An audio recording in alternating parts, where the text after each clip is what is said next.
Wait, who said that? The metaverse is rendered at the periphery. Did we say that? That's my line. Yeah. That's a great line. That's a David Hoffman original, brother. Wow. Yeah, you like that one? That's great. Yeah. No, I love that one. That's, man, yeah, we should start a podcast there. Hey, Bankless Nation, happy 4th week of March. David, it's Friday morning. What time is it? Oh, it's the Bankless Friday weekly roll-up, Ryan, where we cover the entire week in crypto, which is always an ambitious endeavor. This week's pretty tame. It's pretty okay. It's gonna be fun though. There's a lot of interesting things going on. Ryan, there's some hot headlines. So tell us what's going down this week. Yeah, usually you're more intimidated by the length of this agenda, but this week maybe feels manageable, David. Is that what you're telling us? Yeah, this is a 5 out of 10 on the crazy scale, which is modest for crypto.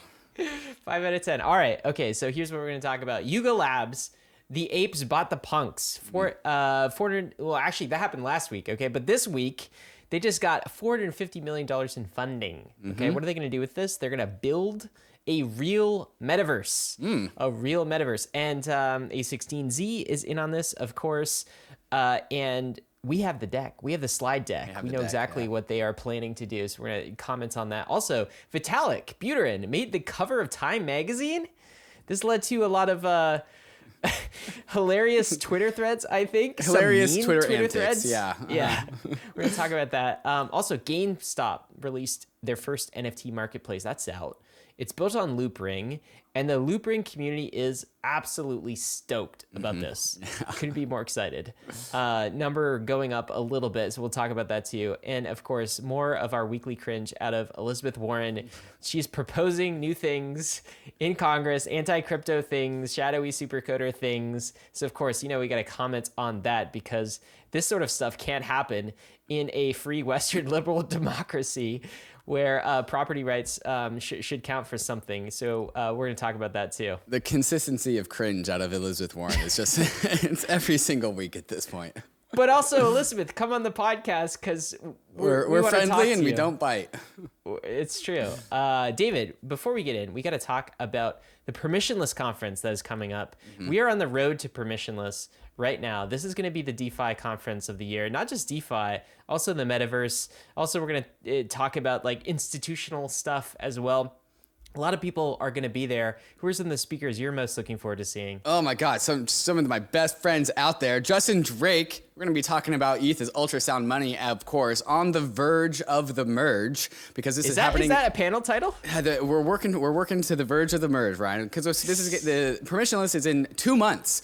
2 months. You have 2 months to get your ticket. And in 2 months, we will be on the cusp of the merge. The verge of the merge. So Justin Drake is going to be talking all about that. Of course, Chris Dixon from the famous Web3 Mental Models podcast. You guys know all about Chris. Nick Carter is going to talk about stablecoins. Eric Peters, who's been on the podcast before, is going to talk about some changing world order type content, I'm guessing. And then we also got Jiho from Axie Infinity, Jake Stravinsky for all the legal minds out there, Ryan Selkis, Stani from Aave. It's going to be, I think, the hottest event of the summer. And this is, of course, where Ryan and I will meet for the very first time. So it's going to be a fun time. Bankless books their Airbnb. So Bankless has an Airbnb. There's going to be the Bankless party. It's going to be sick as... a lot. It's going to be very sick. Excuse me. It's going to be in Palm Beach, Florida, too. Yeah. The dates are May 17th through 19th. And David said you have 2 months to get these tickets. You kind of do, but also you kind of don't. Because number one, they're probably going to sell out in the coming weeks. And number two, they just get more expensive over time. All right. So there was a time you could purchase these tickets for like $15. I don't want to tell people that, but the price has gone up a lot since then, and it will continue to go up until the date of the conference. So book now. Of course, if you have a Bankless Premium membership, you get a discount on this. It's big discount, 20, not a little discount. Yeah, a big discount. Is it 20?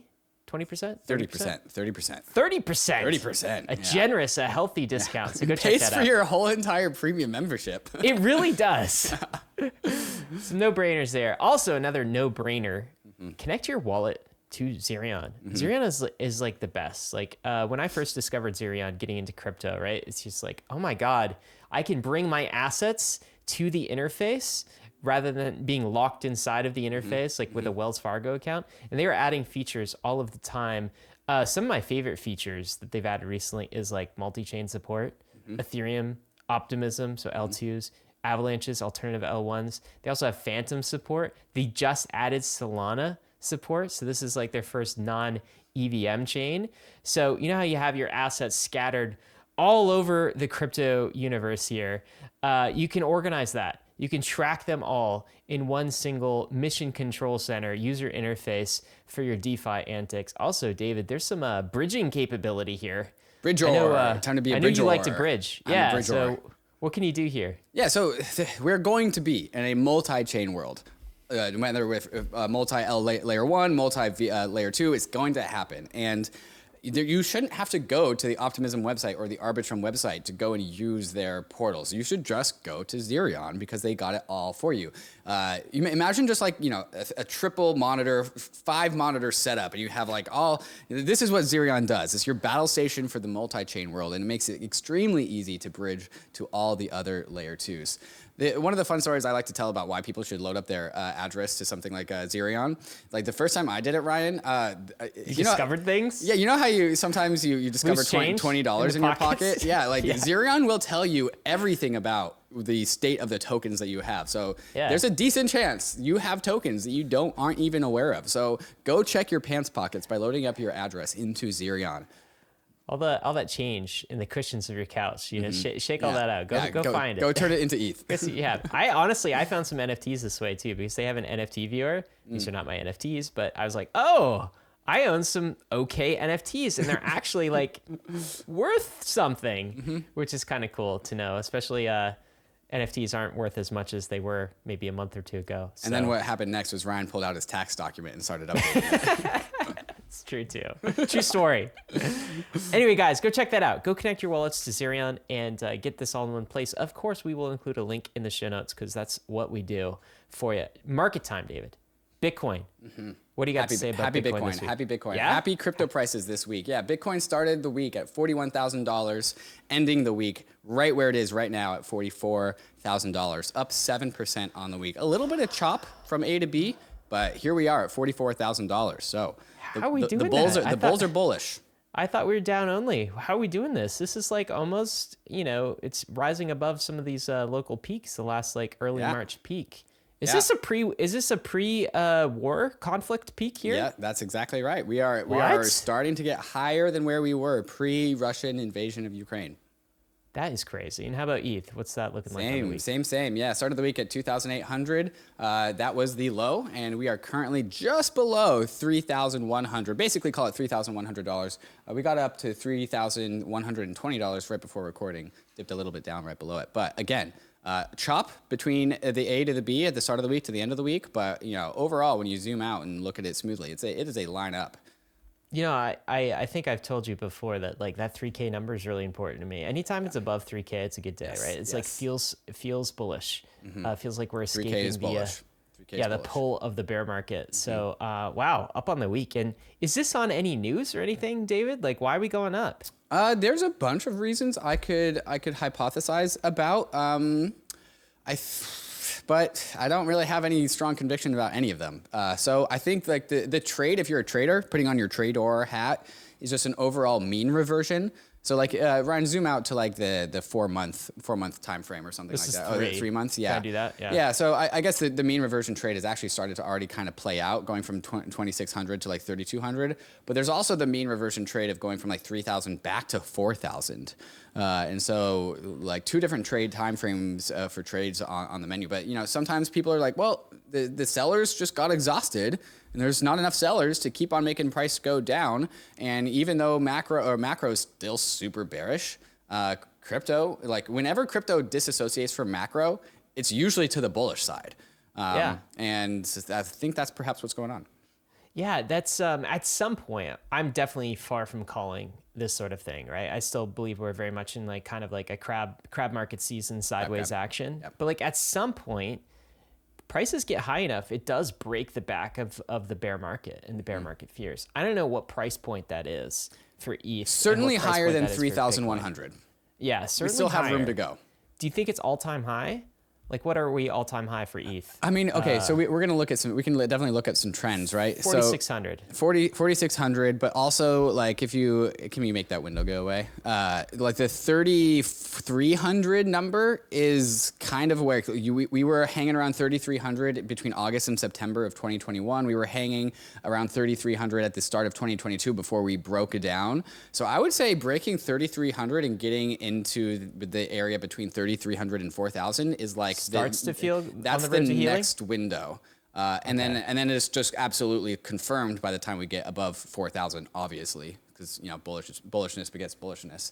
But like there's very little price action above 4,000. Like we haven't spent a lot of time, only a couple months of time, but above 4,000.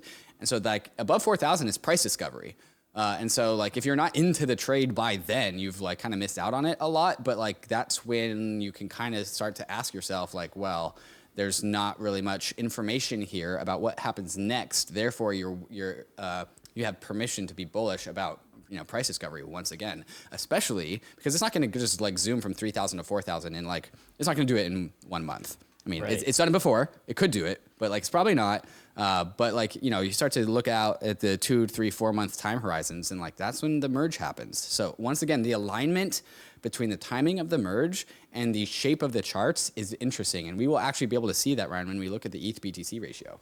I think that's where we're going next. But I got to say, this is kind of not supposed to happen that way, right? What do you mean? To a lot of according to the sentiment that I'm feeling like. It's like the sentiment is we're in kind of this crab market and we're still destined to go down.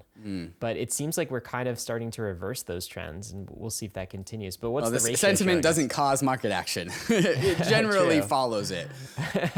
Okay, so this is the long-term view of the ETH BTC ratio. Back when things got really, really crazy in 2017, 2018, and then we had the 2018 to 2020 bear market, and now you can see this channel that we're forming. And the ETH BTC ratio, we were talking about how for like there was 3 to 4 months of straight downwards price action, both in dollar terms and in ETH BTC terms, starting in like November, December of 2021 to basically like 3 weeks ago.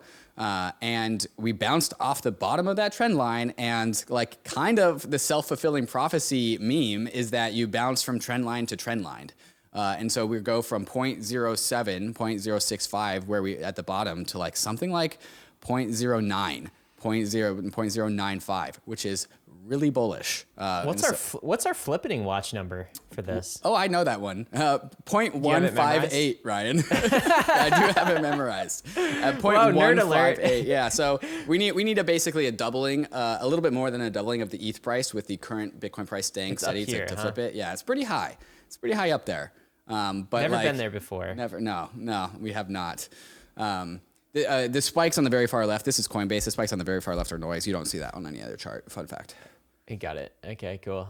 That's somebody who observes his ratio right there. My co-host David Hoffman. Bankless bed index, a third. Bitcoin, ETH, and DPI. What are we doing there? Yeah, started the week at 97, ended the week where we are now at 113. Wow, that's higher than when I wrote it down a couple minutes ago. We are up roughly 8.5% bullish. Overall, bullish on the market.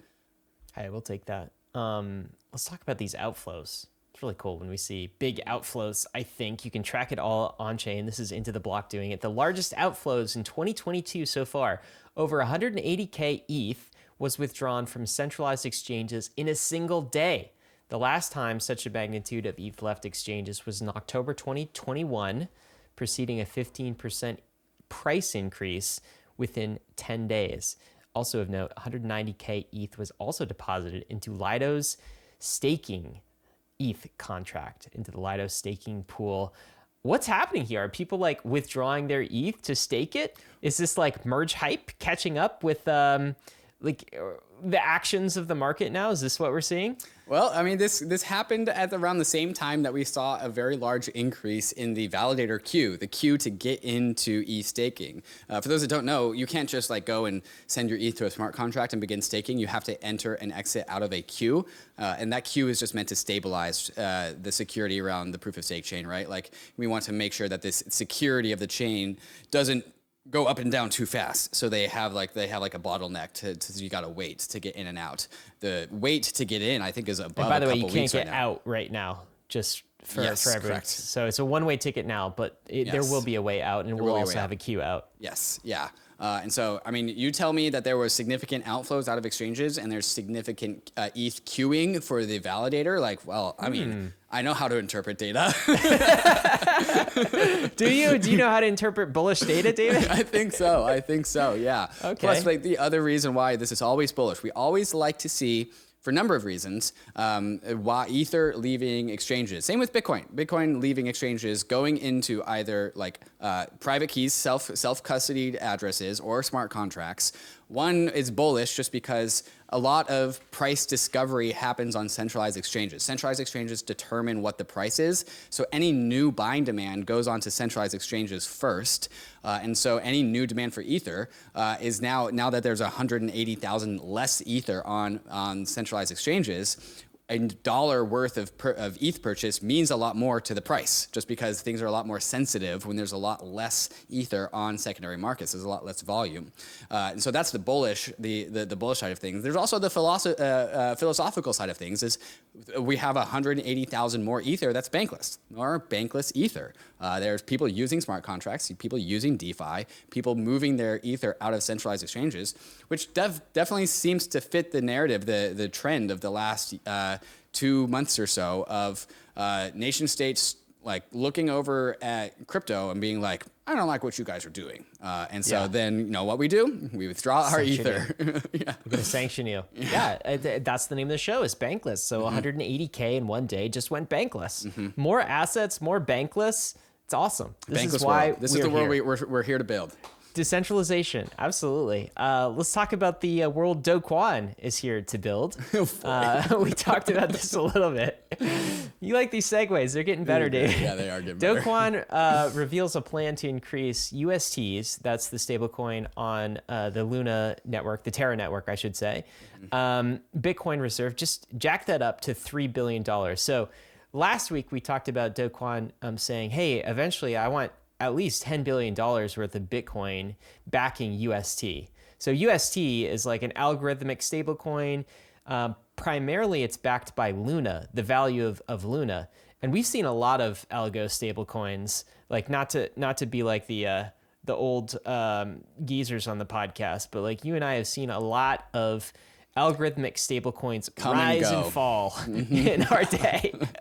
Many of them, right? And I've always thought of them as interesting experiments, right? And like maybe we can get one right at some point in time, but haven't yet. There's always been sort of a crash and a cataclysm. I think Do is wanting to like mitigate that a little bit by adding multiple collaterals to his algorithmic stablecoin, not just Luna, but also Bitcoin. So increasing to 3 billion Bitcoin that is going to be backing this. What are your thoughts here, David? I mean, it makes sense, right? Multi-collateral backed stablecoins. I've heard this one before. MakerDAO is this model. I'm currently in a little bit of a Twitter tussle with Do Kwon because he made this tweet saying, by my hand, DAI, the DAI stablecoin will die, like have a death. Wait, what did he say? He said, by my hand, DAI will die. As in, like, he wants to kill DAI. He wants to, like, outcompete DAI. And I'm like, I know the Elon Musk shit, man. Right? It's some Icarus level stuff, dude. Like, okay, what he's really saying is, like, MKR price is going to go down while Luna price is going to go up.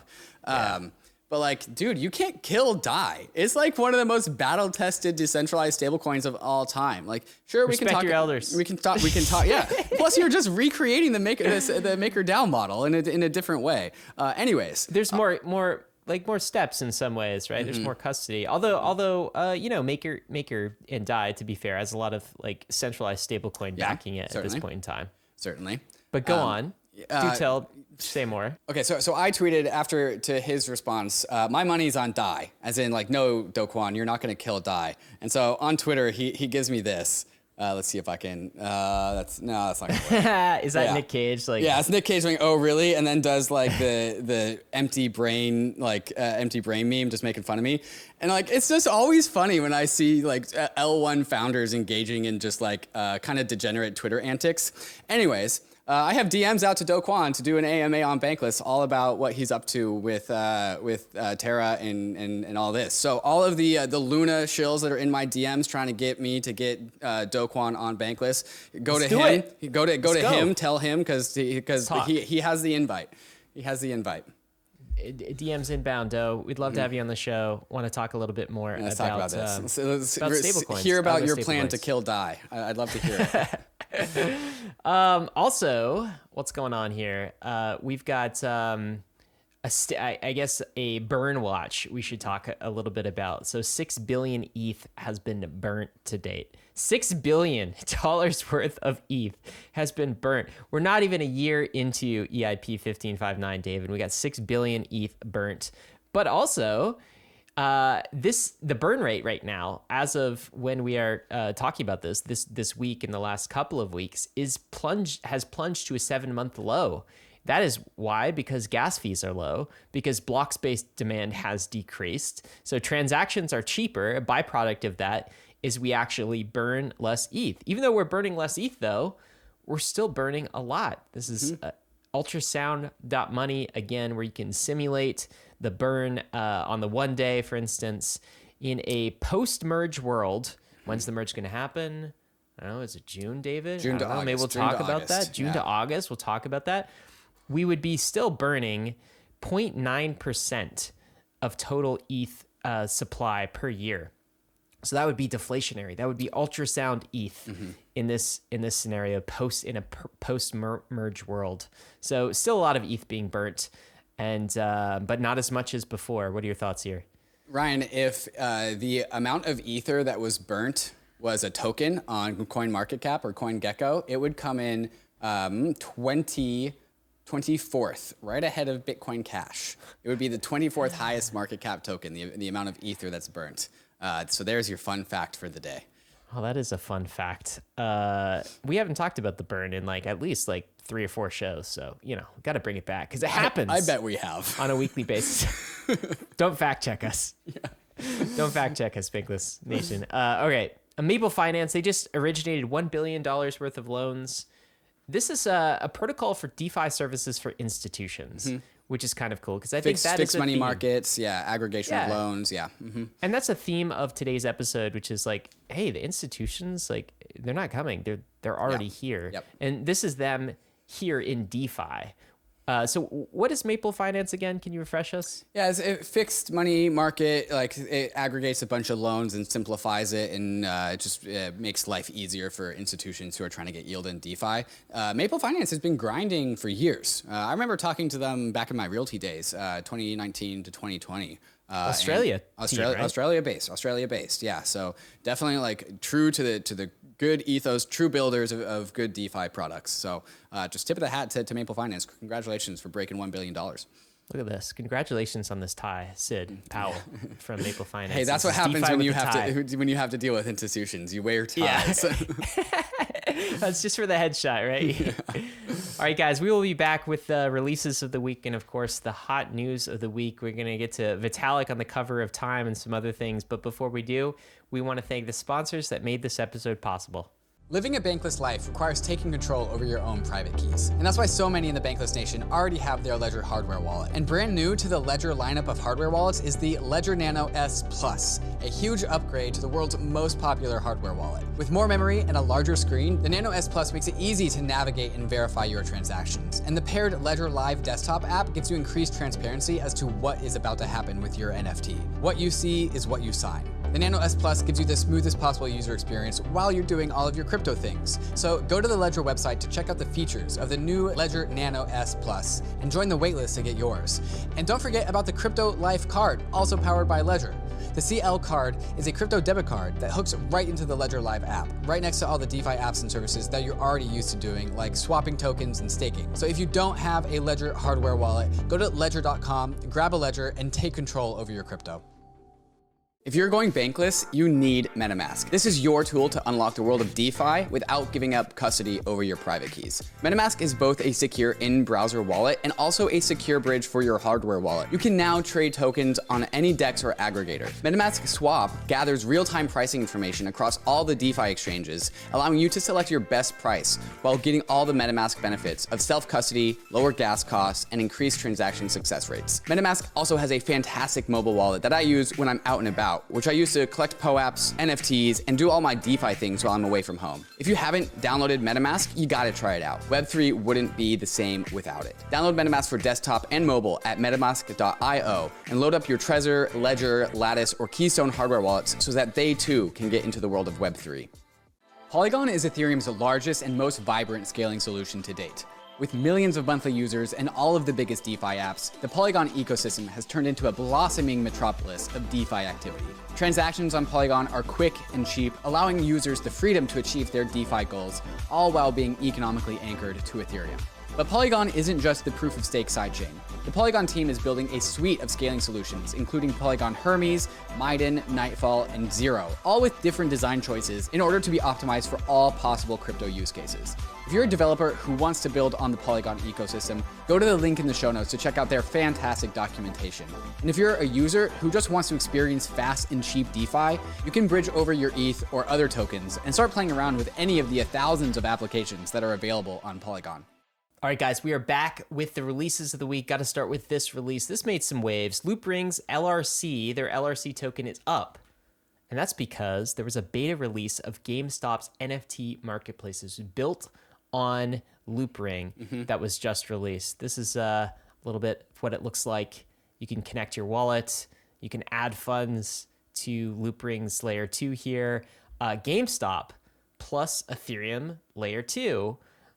That seems like a good marriage. Now, we also, I think, heard about Immutable doing this with GameStop as well. So I'm a little bit confused because it feels we're like... getting some mixed messages here. Yeah, GameStop's definitely on layer 2, but like they're dating two different layer 2s right now, it seems like. Yeah, and well, actually, when you do the whole like log in with your wallet, there is actually no like Loopring or actually, for that matter, Immutable like branding or anything. So like, what layer 2 is this? Like there's the formal relationship between GameStop and Immutable X, and they have that $100 million fund. But then like, okay, so the backstory here is that there is a former Loopring business developer. We had him on the show. Matt Feinstein, great guy, Matt's fantastic. Got poached by GameStop to start building out their NFT ecosystem. So Loopring business developer went to GameStop. I'm sure Matt, with knowing Loopring in and out, connected GameStop to Loopring, and that's the connection there. But then GameStop, I think, elected to go with Immutable, which I mean makes sense because Loopring. Immutable X is a Validium, which is off-chain data but on-chain transactions, on-chain assets. So it's super fast, super cheap. Loopring is more fully... Costs you nothing to mint things. Costs you nothing. Well, it costs the network something, but it costs you, the user, nothing. Just pays for it. Immutable just pays for it, which makes sense because like with Loopring, you still have like 30-cent transaction fees and everything's on-chain. So like it's actually better for like very, very high value transactions. Like I would feel more comfortable having my CryptoPunk on Loopring than I would on Immutable. But like for gaming makes less sense. And so like there's no reason why they have to pick one NFT marketplace, one NFT platform, but like the mixed messaging here is a little bit confusing. So what are they actually doing with Loopring? I don't know. It's also interesting that Loopring is tweeting about this and not necessarily GameStop. Yeah, I was just gonna say that, but of course, anytime you tweet something about GameStop, like it does quite well. It gets a lot of attention. Wow. Like look at this, and LRC price is up a little bit on this news, but maybe not a ton. Right. I think that like the bigger spike with the price of the Loopring token actually happened, like look at this, back in November. When the rumors started first cranking. rumors about the Matt Feinstein Bridge Loopring relationship with GameStop happened. But then GameStop announced their relationship with Immutable, and then it kind of tanked back to the pre-price, but now it's up just a little bit. So Got a little blip. Yeah, market confused. Market confused, but not super excited about that, which does maybe tell you something. Also, let's talk about this. A protocol called Timeswap just launched on the Polygon network. This is a fixed income lending and borrowing protocol for ERC20s. It's built on Polygon. I guess, we've seen a lot of these lending and borrowing protocols. The special sauce here is no Oracle somehow. So that makes it, permissionless. There's no like governance apparatus. They're saying non-liquidatable. They're also saying it's got fixed maturity lending and borrowing. So you can kind of lock in the date at which these assets will mature. And of course, this is in DeFi, built on Polygon first. I guess like my observation about this stuff, and like I think we cover as many as we can and as many as we see, but so many launch that we're just like not able to fit into the ROLLUP every week. But one observation I've had is like we're starting to see more innovation on the edges. And what I mean by that is like the new protocols are being developed and launched, like the new weird stuff on layer 2s and on sidechains first, not on Ethereum. And once they prove themselves in kind of these like more local jurisdictions, then maybe they make their way back to Ethereum and they kind of launch on mainnet. But the innovation is starting to happen at the edges. So I guess one message is like, be on the lookout for cool new projects on sidechains and layer 2s.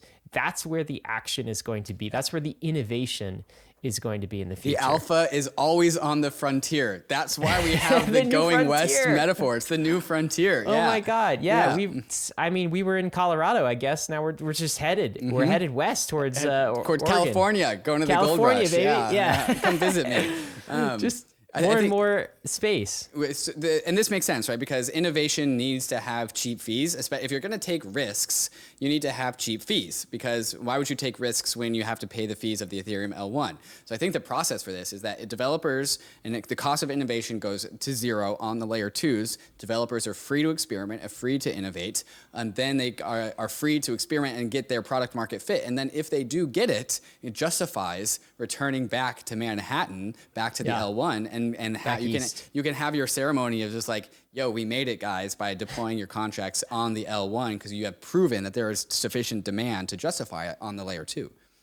The new frontier. L2 22. You like that one, Ryan? I like it a lot, David. I don't know where you come up with this stuff, sir. It's just genius. Robinhood. They're coming up with some stuff too. A new debit card that offers crypto rewards. Well, where have I seen that? Some of the quotes are interesting here. Of course, everyone's trying to get Gen Z now. Sorry, millennials, you're no longer hot. It's all about Gen Z. And the idea is to turn non-crypto natives onto Bitcoin. So basically, it's a debit card because according to this article, Gen Z doesn't like credit cards. They just want debit cards. I don't know. That's what the article says, David. I don't know. And is Decrypt the alpha for this? I'm not sure. I don't know if that's true. But we do know they do like crypto. And so when you use your debit card, you can like basically if you're paying something and it's, 90 cents, you can just round up to the dollar. And that 10% gets allocated to whatever you want, including crypto. You buy some ETH with that. You buy some Bitcoin with that little excess on your debit card. So I think the story here is like Robinhood becoming more crypto friendly and actually taking a page out of the crypto bank's book, right? Gemini does this already with their card, as does BlockFi, as does Coinbase. Like they're all going to do this, and now fintech is coming to crypto for like the new features, which is sort of interesting to me. I will have to say that a crypto themed like credit or debit card is like, okay, cool. Like you get the thumbs up, but like there's no innovation points on that one. It's just something, it's probably table stakes. It's probably something you have to keep going. All right, man. You want to get to some raises? Yeah. Okay. Let's go with it. Let's go with this one. This one's awesome. The mega raise. The mega raise. Yeah. So Bored Ape Yacht Club creators Yuga Labs raises $450 million. That is a large number to build the first version of the Metaverse. These are my words. First version of the Metaverse. But we talk about the Metaverse a lot. Like, oh, NFTs, they're part of the Metaverse. Digital land, they're part of the Metaverse. Yuga Labs is on a race to build out the first fully fledged version of the metaverse. So complete with land, complete with NFTs, being the Bored Apes and all the other IP that Yuga Labs owns. Complete with people running around in their avatars doing Bored Ape things. They have the Ape Coin for the currency of that metaverse.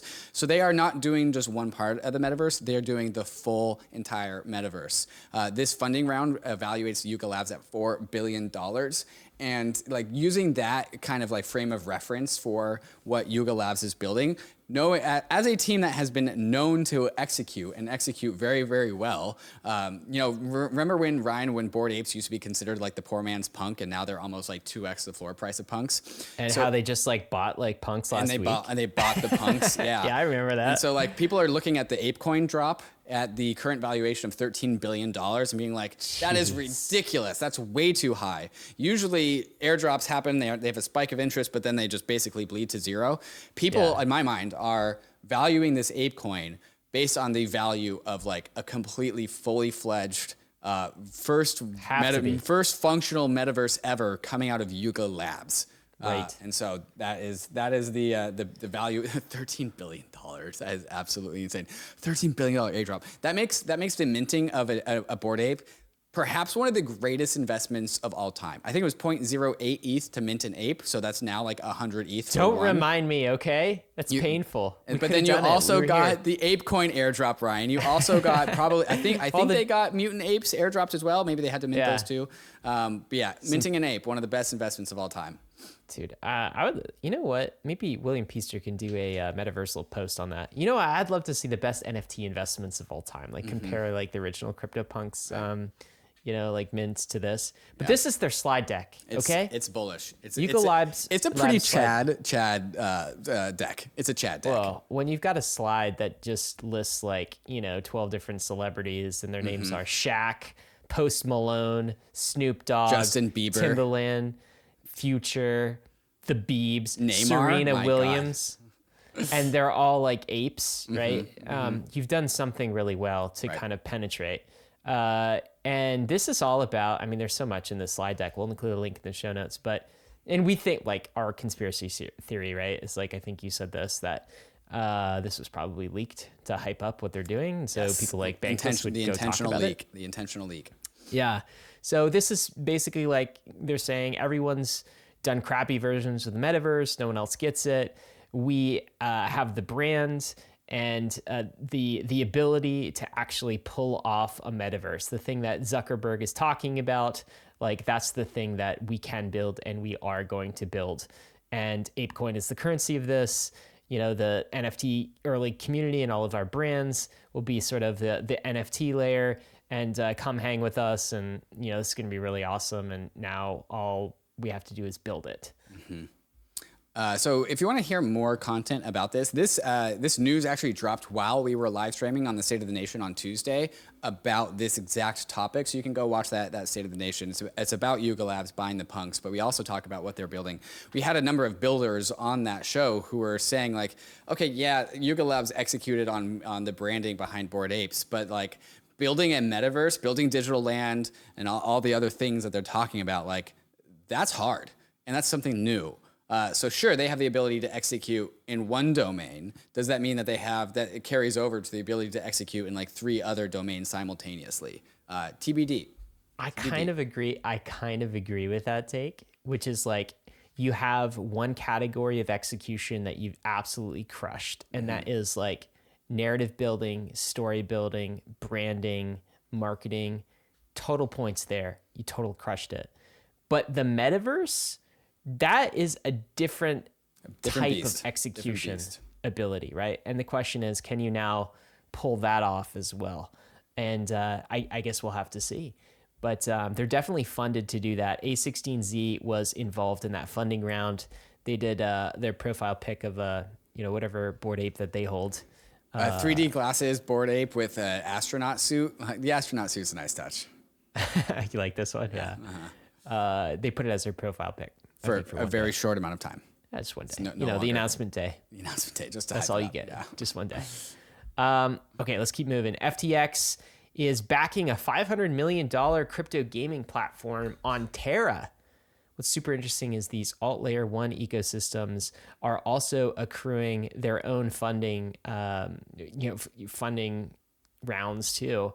And $500 million for a crypto gaming platform, like that just blows my mind, the money that is flowing into this space right now. Do you have any thoughts on this? Yeah, no thoughts other than just that you would have no idea what the price action would be if it being down for the last 4 months based on the valuations that are being pulled in the private rounds. So absolutely, these private rounds are not bearish. Yeah, it's like, do you remember how the private rounds like dried up in 2018, 2019? Like no one, like people couldn't raise money. Yeah. Like I remember talking to founders and they're like, it's really hard. Like we don't know if we're going to be able to survive. And this is not that type of bear market at all. Yeah. Thank you for printing all the money, Federal Reserve. Appreciate it. All right, FTX, they just invested $100 million in an banking app called Dave. Yeah, Ryan, I have a banking app that I sold for $100 million. Is this yours, Dave? A banking app called Dave. They have Dave.com. I'm surprised that wasn't yours, Dave. Yeah, well. Have you used this before? I have not used this. This is the first time I've heard about this. Okay. This is the first time David has heard about Dave. Anyway, this is an example, I think, of FTX, like, I don't know what you'd call this, but like going toward the TradFi side of things, right? So FTX is obviously like a crypto exchange, a crypto bank, and now they are investing in TradFi fintech companies, $100 million worth. So, smart move, but this is all like, we've had this thesis for a long time that crypto banks would just become basically neobanks, and this looks like what they're evolving into. Kind of cool to see crypto get involved a bit more in fintech. I don't know very much about Dave, but you should invite these guys to Dave DAO, David. Oh, they're in Dave DAO. just because of the name. Worldcoin. Oh boy. Okay, they just raised $100 million. I feel like they just raised. The last time we heard about WorldCoin was because of their raise and their announcement. Right. Okay, so I wasn't making that up. They raised $100 million, this time at a $3 billion token valuation. What is WorldCoin for people who forgot about this thing? Okay, we talk about a lot of raises. There is a particular like niche in crypto that has been tried a number of times, and that is the Sybil-resistant token distribution. As in, can we distribute the same amount of tokens to everyone in the world? And so the attempt here is to make your token valuable by fairness, right? So if everyone has an equal amount, then that's super, super fair. And humans value fairness. Humans value legitimacy. We did a great podcast on this with Vitalik entitled Legitimacy. You should definitely listen to that if you haven't. And so this is an attempt for that. When they released the first time around, they got absolutely slaughtered on Twitter and in the public sphere because of how they actually went about trying to solve Sybil resistance. And they did it with these like super dystopian silver ball looking things that scans your iris, and it uses your iris and your fingerprints as like an anti-Sybil mechanism. So it's the classic Web 2 model of like, give us your data and we'll give you money. And so they got absolutely slaughtered on crypto Twitter, and they were funded by like a very big names like Three Arrows Capital, A16Z, and Coinbase is now in this one. Khosla Ventures. Right. And so they were in the news cycle. So we reached out to them to host them on State of the Nation because it was hot in the news cycle. That's what we do. And they were afraid to come on. We told them, like, you guys need to come on because you guys are getting slaughtered in the narrative. And if you ever want to justify or explain your project, you guys are welcome to use our platform to explain what you guys are up to. And they were too scared. Do you think they backed out at the last minute, which surprised us? Oh, fun fact about that. You know what episode we did in lieu of that episode, Ryan? You remember? No. It was ultra scalable Ethereum. Oh, really? One of the most popular episodes of all time. Oh, the one that we were just like, oh shit, because we got rugged. We got rugged. Yeah, they were like, yo, like we don't want to come on anymore. We're not ready for the PR. And then I went back to the CEO and DM'd him on Twitter. It's like, you're making a huge mistake. Like, Bankless is one of the most fair platforms you'll ever get and you're not going to get this opportunity again. And then he just didn't respond. And so instead, we grounded out and produced the agenda for ultra scalable Ethereum. And it was one of the best episodes of all time. I remember being very stressed with the cancellation there. Like, we don't usually get cancellations. I don't think, like, look, I am actually optimistic. Like I was cautiously optimistic about this. I think they may have gotten an unfair rap on Twitter and in the crypto community. I wanted them to kind of explain themselves because they have made some really cool engineering decisions. For example, they built this thing on a really interesting layer 2 set of technology. So it's all like ultimately settled on Ethereum. And I do think fair distribution this way is a monetary experiment that we've never been able to successfully try. So can we mitigate the privacy concerns that people have? Like, I do think that they should spend some time with the crypto community and explain this. So I guess, despite what we've just said, and despite the previous invitation, I would still welcome these guys on, at least somebody from their project to talk a little bit about Worldcoin. But what they're in the news for is more funding, not necessarily like actual traction and progress. Right. So we would know that there would be traction if people saw little silver balls in their neighborhood and we saw queues of people lining up to get their irises scanned. So Bankless listeners, if you've seen that, tweet at us and let us know if you've seen that, because I certainly haven't. Yes, and I will not be first in line for that one. No, not at all. I'll skip that. That's a crypto experiment. Yeah. I'll just wait for it. At least come on the podcast first, and we'll talk about it. This is kind of neat. This is under the, I guess the title of "Why Work at a Crypto Fund When You Can Go Start Your Own." Katie Haun, she was at A16Z. She was a partner. She started her own fund recently. She just raised $1.5 billion for a Web3 fund. Again, more money in the space, more people breaking off from the funds that they were in and starting their own. Here's another. This is a former Polychain Capital founder who just launched a $125 million fund. Now, I guess the twist here is this fund is actually destined to become a DAO at some point in the future. Let me describe how that works. It says, after the full $125 million is invested, that's the initial fund amount, the fund will be dissolved. And the DAO and DAO 5 will return the limited partnership capital to investors and convert the fund into a DAO, which of course is an online community that uses smart contracts, cryptocurrency, et cetera, et cetera. So that is the plan for this, kind of a unique twist on things. Why join a fund when you could start your own, David? When Bankless DAO, when Bankless fund? Are we going to do a fund at some point? I mean, we've talked about this. The answer is yes. if people are interested. God. I have too much. I have too much to do. We're not anytime soon, guys. Mm-hmm. But yeah, why start a fund when you can build your own? That is the question. And I think it's a question for everyone, right? Mm-hmm. Like these crypto economic tools make it easier than ever to like coordinate capital. So why not try some capital coordination experiments? Mm-hmm. If you're listening to Bankless, if you're plugged into DeFi, you're probably on the frontier. And you're probably able to make some pretty good investment decisions, at least if you've been in this space for a little bit and have seen some cycles play out. Let's see what Qualcomm does in the space, because this one's mine, Ryan, because Qualcomm is based right around the corner from me. So they're in San Diego, right? They're in San Diego, yeah. Okay. Mm-hmm. They drive by their office every now and then. $100 million Metaverse investment fund, and this is actually pretty interesting. And when I was reading this article, I was reminded of Cathie Wood's whole "the future is nearer than we actually think," and there are like 5 megatrends in technology. One of them being blockchain, another one being basically like kind of like AI chip, what Qualcomm's up to. So Qualcomm is putting $100 million into a Metaverse fund to build out things like VR headsets and things that demand chips.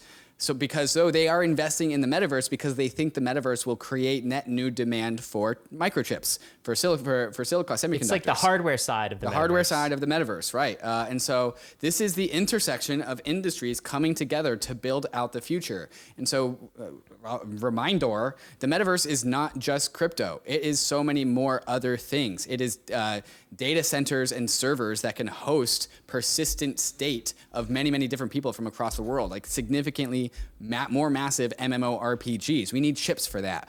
It's headsets and immersive experiences. So these technologies are coming together, and Qualcomm is putting $100 million into that investment. I do think crypto people forget about the hardware side of things. I mean, we are focused on the content. We're focused on the property to populate the metaverse and the people. But there's a lot of like hardware and data center tech underneath all of this. This is another one. The teams behind the Mina protocol, I think that's how you say it, Mina protocol, they just raised Mina? 92... Mina? Mina? Okay, we'll don't go with know. Mina. I don't know. The Mina protocol, they just raised $92 million from Three Arrows Capital, FTX, and others. This is a layer 1 chain, okay? And it is a privacy-focused chain. I don't know very much about this, to be honest, David. I haven't, gone down the rabbit hole on this one. I imagine it's probably proof of stake. I imagine it's using some advanced cryptography. I imagine it's also a smart contract platform. Beyond that, I got to ask the question, like, do we have any more room for more layer 1 chains? Well, we have room for more layer 1 investments, Ryan. We got lots of that. Lots of room for that. At some point, it's got to become a bad investment, though, right? It's like, at some point, when does the window fully close on layer 1s? Well, okay, so privacy is hot right now because of the whole conversations of sanctions and nation states and crypto. And so privacy tools and privacy tooling is in vogue at the moment. So I think that kind of explains that a little bit. I just always ask the question is, you'd have to have a really good reason to build a layer 1 when you could also just build a layer 2 from an economics perspective. And sometimes I wonder if the reason to build a layer 1 is just investors will fund your project for a lot of money and you can sell tokens. That's been the status quo for like almost 5 years now. Let's talk about this. Paradigm just invested $8.75 million in Ribbon Finance. What's this about? So in the TradFi world, we have these things called structured products, which is basically like, I think an analogy is like kind of like a Yearn's custom strategies. Like you can load up yield strategies. So it's like a yield strategy DeFi product. We have these things in TradFi, but basically anything you can do in TradFi, you can do even better in DeFi. So that's what Ribbon is. Their project's declared mission is to create sustainable alpha for everyone. Financial products are bundled per specific investment strategies. So they just raised $8.75 million from Paradigm. I think this is a cool DeFi protocol, and if people want to check it out, of course, Bankless wrote a tactic about this. She wrote an article, How to Make Money with Ribbon Finance, and William Pieser describes it as a prepackaged and cross-protocol DeFi investment strategy. So if you want to learn how to use this thing, at the time we wrote it, APYs ranged from 10 to 54% on this thing. So pretty good APYs. Go check out this article. We'll include a link in the show notes. Dalio, Bridgewater, investing in a crypto fund. Finally. Dalio's warming up a little bit to crypto. Finally, yeah. What do you think about this? It's so frustrating. I know you and I are both reading his book. I don't know if you finished his book or not, Ryan. But like, it's impossible to read his book, which is titled like how principles for living in a changing world order. And the changing world order is something we talk on Bankless about all the time. He just nails it. The decline of the dollar, decline of institutions. This is why we talk about how it's risky to not go into crypto, while crypto is also risky itself. Things are risky and things are volatile and things are chaotic when we have changing world orders. And Ray Dalio is so tapped into this. What he's missing, and he talks about how the phoenix that rises from the ashes of like one broken world order moves into a new world order, and then the phoenix rises from the ashes, and we do it all over again. He talks about like these new nations always work well when they have their own internal financial markets, their own internal equities markets, their own like places of trade. And like, it's so frustrating when I'm hearing this and I'm like, oh, okay, so Ethereum, it's got its own Uniswap, it's got its own like DYDX, it's got its own money markets with Compound and Aave. It's got all of the financial institutions that Ray Dalio says is critical for the arising of the new neo nation, the next step in the world. And I'm like, Ray, it's right in front of you. It's right in front of you. It's Ethereum. It's DeFi, totally. It's crypto. He literally goes, he's like, here's the history of, Denmark, and like Amsterdam is the first exchange, and then we got London, right? And that was another financial. We invented the LLC. It's like, we have DAOs now. Exactly. And then he's like, and then it's New York. And then he's like, well, what's going to be next? The question is, what's the next nation state on the rise? Is it going to be China? Maybe it's like Beijing is the next. I'm like, what about Ethereum? It's Ethereum. It's Ethereum. It perfectly fits into the trajectory. It really does, and I just don't think that's on his radar. The rise of what we would call like this new institution, the digital nation, these new protocols. I think even if you believe that nation states will get a whole nother big cycle, like financial cycle, and be kind of the empire, then even in the most I guess bearish case for the bankless concept of a digital nation, crypto is still the perfect bridge between the old paradigm and the new paradigm. So you at least want to be in crypto because you don't know what the future big nation, new world order is going to be.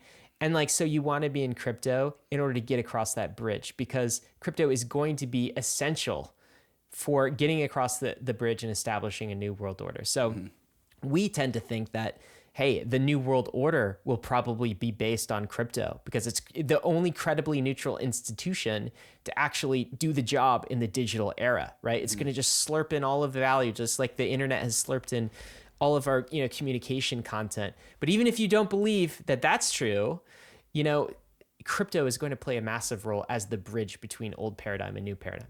Anyway, all that to say, Ray's getting it though. He's investing in crypto funds. So it's starting to happen.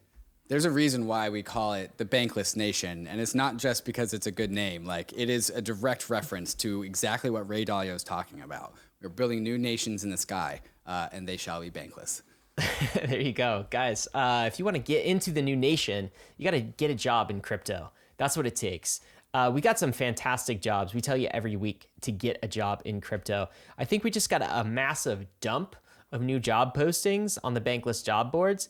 So you got to check that out. I'm ready to dance. You ready to dance? Because I'm ready to read. All right, let's go. You got the easier job. Yeah, well, blockchain engineer, DAOs. Masari is hiring that. What a fantastic role. Software engineer for market data, also at Masari. Go check those roles out. Operations manager, Syndica. Senior product designer, Smart DeFi. A senior Go Rust engineer at Syndica.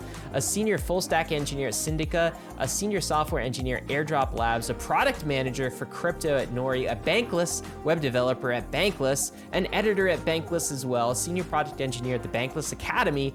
A senior product engineer at SuperRare. Got a bunch more positions open for Masari. You should take a look at Gauntlet as well. David's done dancing, and I gotta take a sip of water because I've been reading a little bit.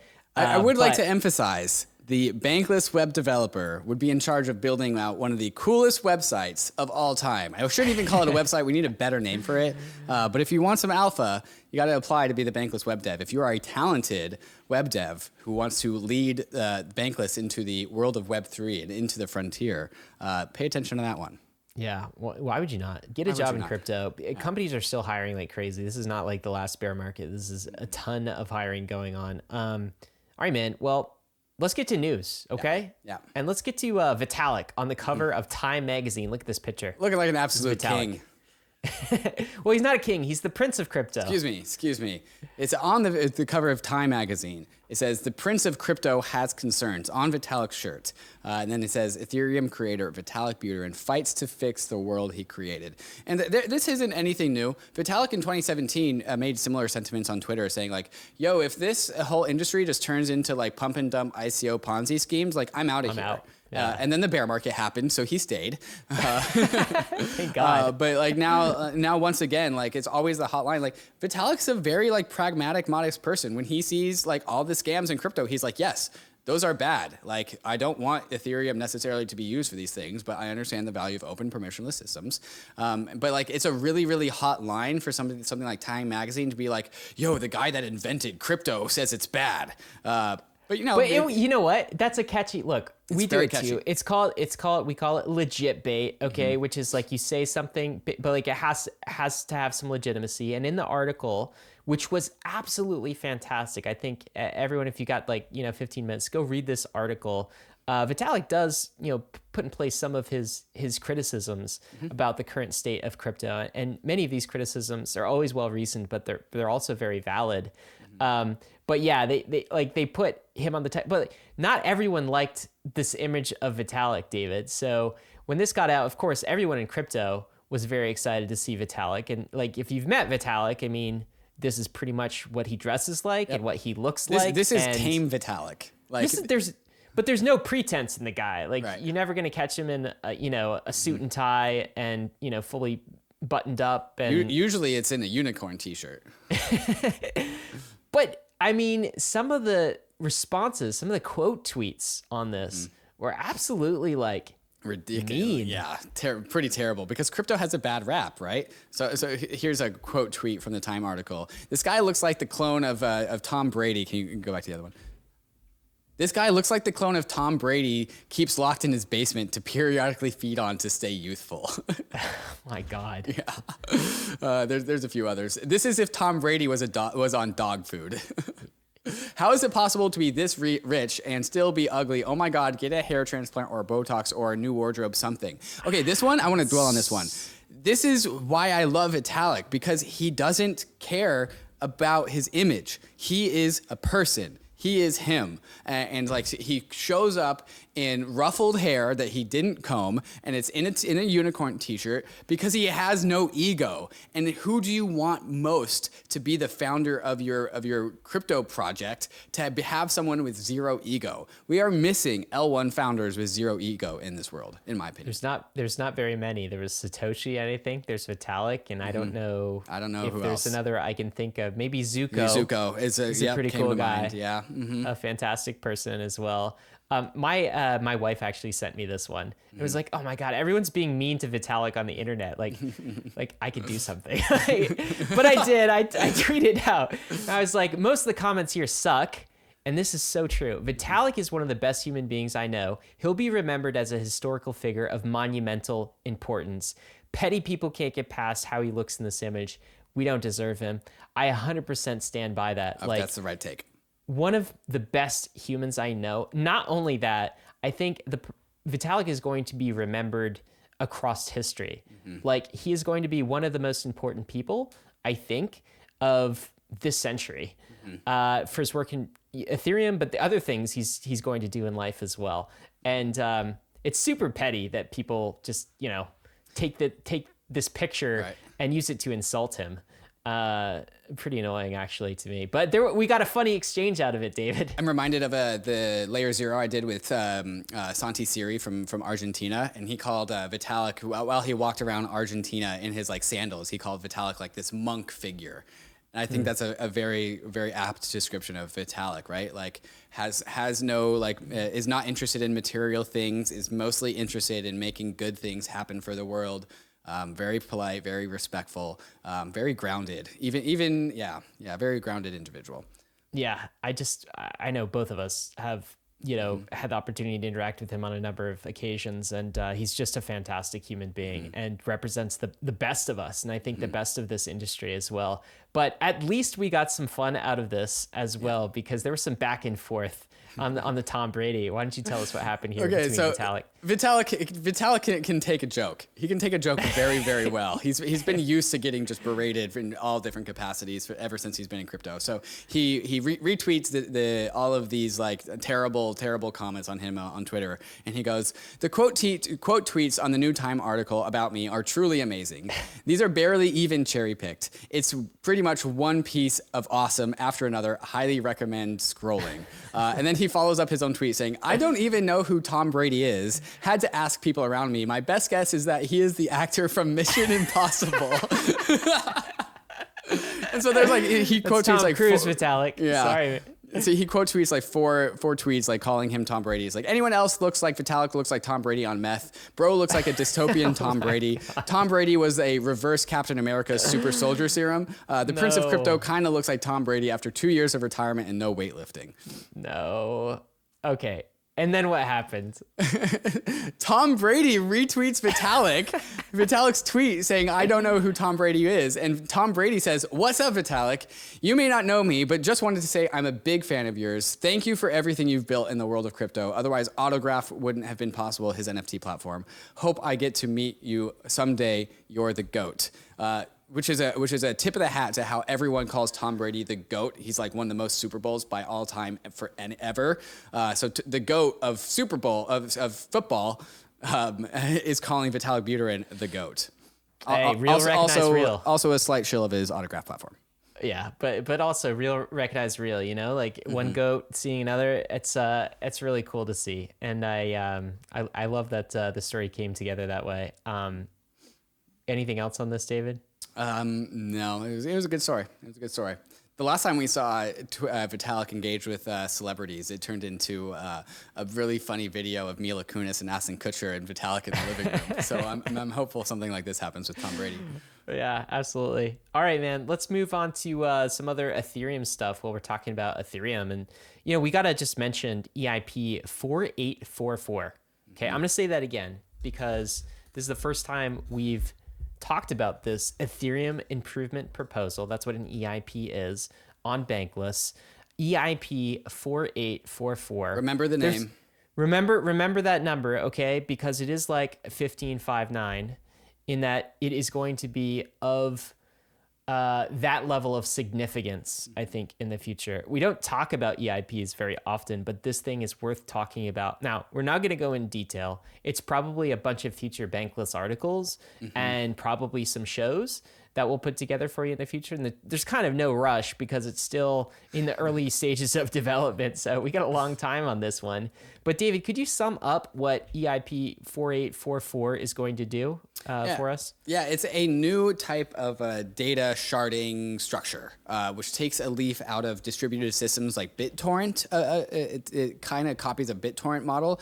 So on the website, it'll read, EIP 4844 introduces a new kind of transaction type to Ethereum, which accepts blobs of data to be persisted in the beacon node for a short period of time. These changes are forward compatible, not required for EVM execution, and small enough to keep disk use manageable. So it's basically allowing Ethereum's data layer to be a little bit more expressive and using distributed systems, again, like BitTorrent. We will get better and better at explaining these things as we come to understand them more. But the TLDR is that, this is from Proto Lambda out of the Optimism team, data blobs are the first milestone towards full Ethereum sharding, enabling rollups like Optimism to grow 100 times in capacity. That's already after rollups like Optimism have 10x in capacity coming from their own innovations. And so we were just previewing this very, very significant subject for something that's going to have a huge scalability increase, both to the Ethereum L1 and, of course, orders of magnitude more scalability to the Ethereum Layer 2s. And in particular, this is going to scale out. Remember, we've talked about on our modular blockchain show the three kind of layers of the stack here: the consensus layer, the data layer, and the execution layer. And the Ethereum scalability roadmap, the execution layers is all rollups basically, and the consensus layer is the beacon chain. Of course, this is bringing massive scalability to the data layer, which rollups, of course, need in order to scale. So what we get when this thing is deployed, and it's a much more simplified version than the full data sharding spec. So the hope is it can be deployed a little bit faster than the full data sharding spec, is rollup fees, as David said, up to 100 times faster, like 100 times more space on rollups. So look at what you pay on Arbitrum or Optimism or any of the ZK rollups you use, right?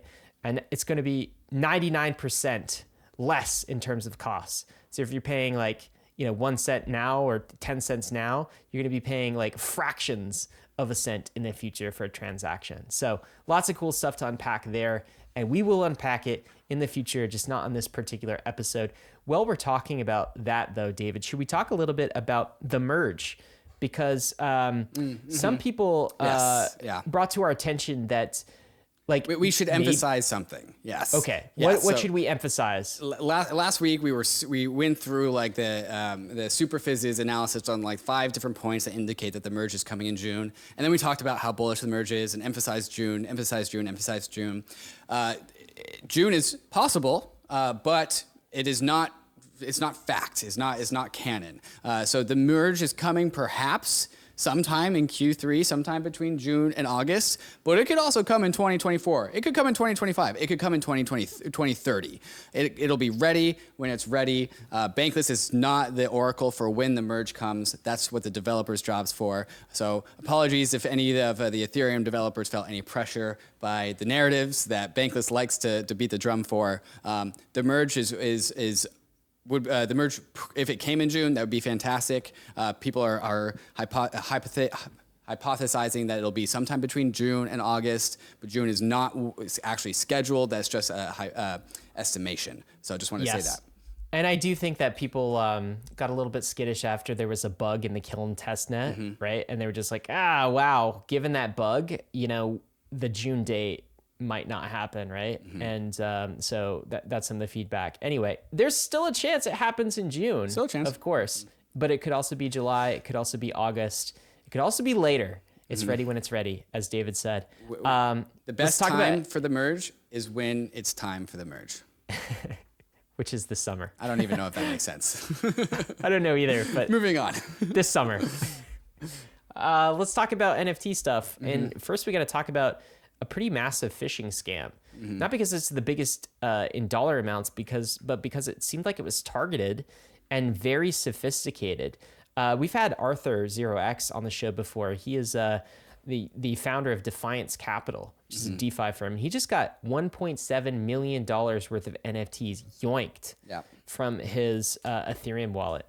David, what happened here and how did it happen? Yeah, so I think somebody spun up like a shared Google Doc and sent it to his email, and it kind of looks like somebody was sharing a Google Doc, but when he opened it, that did things. And I'm noticing that doc is a docx file, .ducx, and that is the same file type that Hugh Karp had his Nexus Mutual tokens stolen from. And so be wary about people sending you files, basically, and which makes it really, really hard because maybe we could talk to somebody technical about this. I don't know if this functionality is possible inside of a PDF, but a docx file can have embedded data in it that can swap out your MetaMask to a clone of a MetaMask that looks like MetaMask that does things that it shouldn't do. And so, even people as sophisticated as Arthur 0x got phished. And so it can happen to you too. If you want to have maximum security about how to not have this happen to you, the best way to do this is to work on one computer and sign transactions on a different computer, and not to open up files on that second computer and keep that other computer relatively clean. And that's how you can protect yourself from this.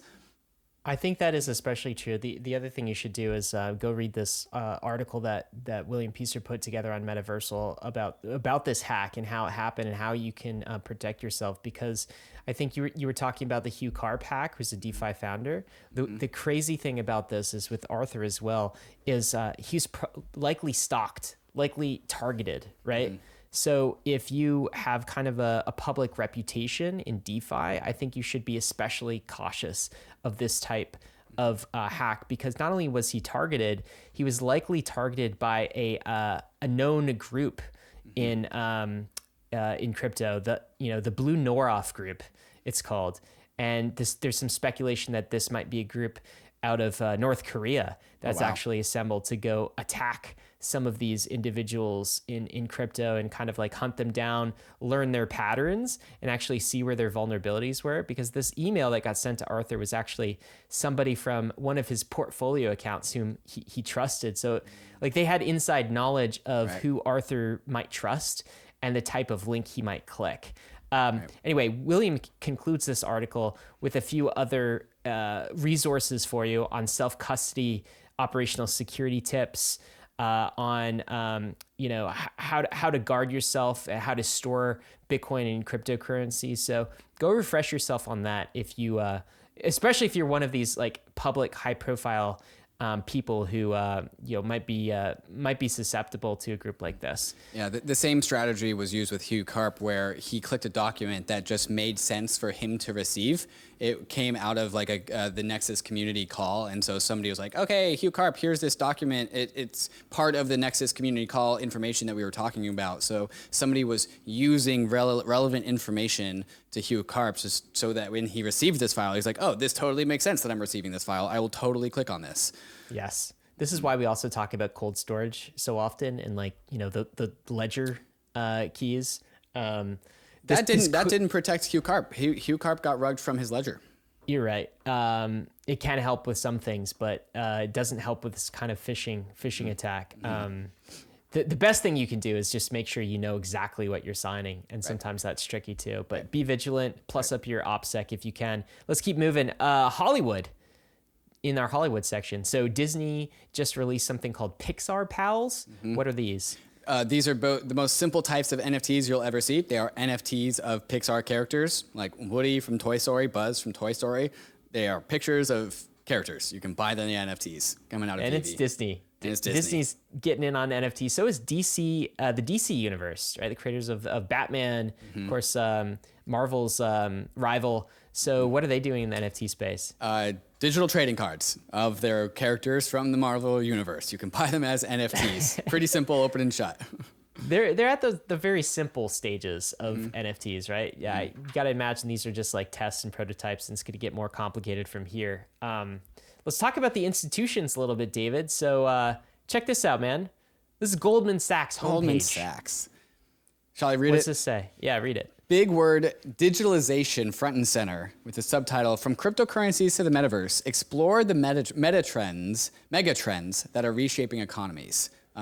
That's it. Just the word digitalization, cryptocurrencies, and Metaverse, now on the front page of Goldman Sachs. So crypto making the front page of Goldman Sachs as if it's like a pillar of their strategy moving forward.